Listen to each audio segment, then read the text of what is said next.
Hi friends, இன்றைக்கி நம்ம pepper chicken gravy எப்படி என்னோடய ஸ்டைலில் செய்கிறதுன்னு பார்ப்போம். அதுக்கு ஒரு கடாயில் 4 ஸ்பூன் எண்ணெய் ஊற்றிக்கிட்டு அதில் கொஞ்சமாக சோம்பு,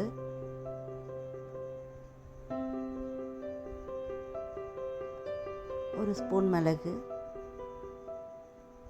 அப்புறம் ஒரு 12-15 பல்லு பூண்டு போட்டு நல்லா வதக்கிட்டு சின்ன வெங்காயம் ஒரு 20 சின்ன வெங்காயம் உரித்து வச்சுருக்கேன், அதையும் சேர்த்து நல்லா வதக்கிக்கலாம். அப்புறம் ஒரு கொத்து கருவேப்பிலை. இதுதான் சிக்கன் கிரேவிக்கு நம்ம ஒரு மசாலா அரைக்க போகிறோம். அதுக்கு நல்லா வதங்கிட்டு இப்போ இதை மைய அரைச்சி வச்சுக்கலாம். அப்புறம் இன்னொரு கடாயில் 3 ஸ்பூன் எண்ணெய் ஊற்றிட்டு சோம்பு,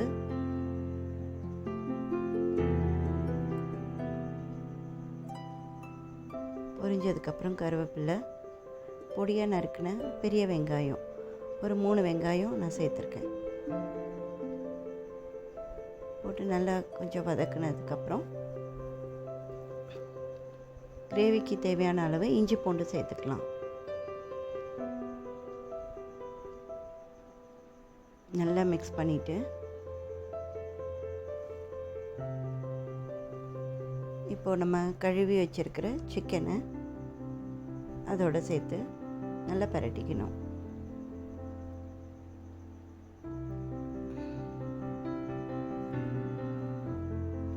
இப்போ இதோட நம்ம கொஞ்சம் மசாலாஸ் ஆட் பண்ணிக்கலாம். அதுக்கு 1/4 ஸ்பூன் மிளகாத்தூள், 1/2 ஸ்பூன் மஞ்சத்தூள் போட்டுக்கோங்க, 1/4 ஸ்பூனு மிளகாத்தூள் போட்டுக்கோங்க கொஞ்சமாக. ஏன்னா நம்ம மிளகு சேர்க்குறோம் அப்படிங்கிறதுனால இதை கொஞ்சம் கம்மி ஆட் பண்ணிக்கிறோம். அப்புறம் ஒரு 2 ஸ்பூன் மல்லித்தூள்.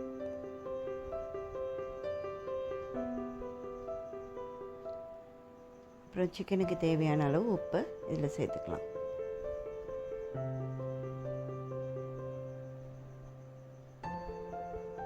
சேர்த்து விட்டு நல்லா கிளறிட்டு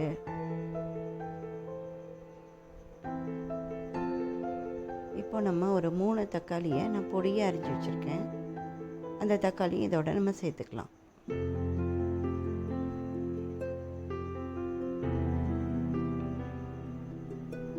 இப்போ நல்லா கொஞ்சமாக தண்ணி ஊற்றி சிக்கன் வேகிற அளவுக்கு ஊற்றினா போதும். ஊற்றி 2 கிண்டு விட்டுட்டு மூடி வச்சு வேக விடலாம் சிக்கனை.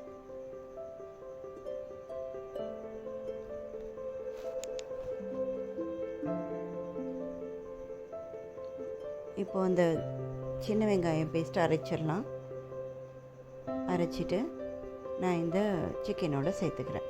சிக்கன் ஓரளவு ஒரு 85% வெந்ததுக்கப்புறம் இந்த மசாலாவை அதோட சேர்த்துக்கோங்க. ஏன்னா இது சேர்த்ததுக்கப்புறம் நல்ல திக்னஸ் கொடுத்துரும். இப்போ மூடி போட்டு பாக்கி இருக்கிற 20% நம்ம வேக விட்டுக்கலாம்.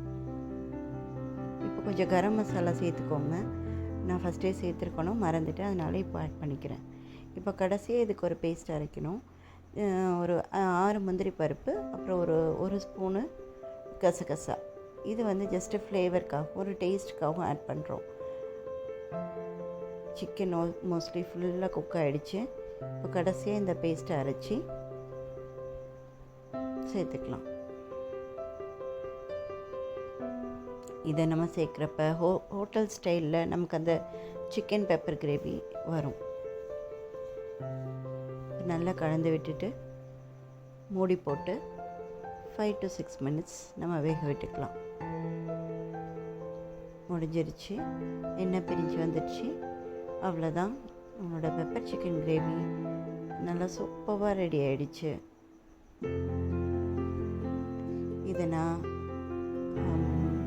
பிரியாணியோட சர்வ் பண்ணுறேன். இன்றைக்கி ப்ரான் பிரியாணி செஞ்சேன், அதோட சர்வ் பண்ணுறேன்.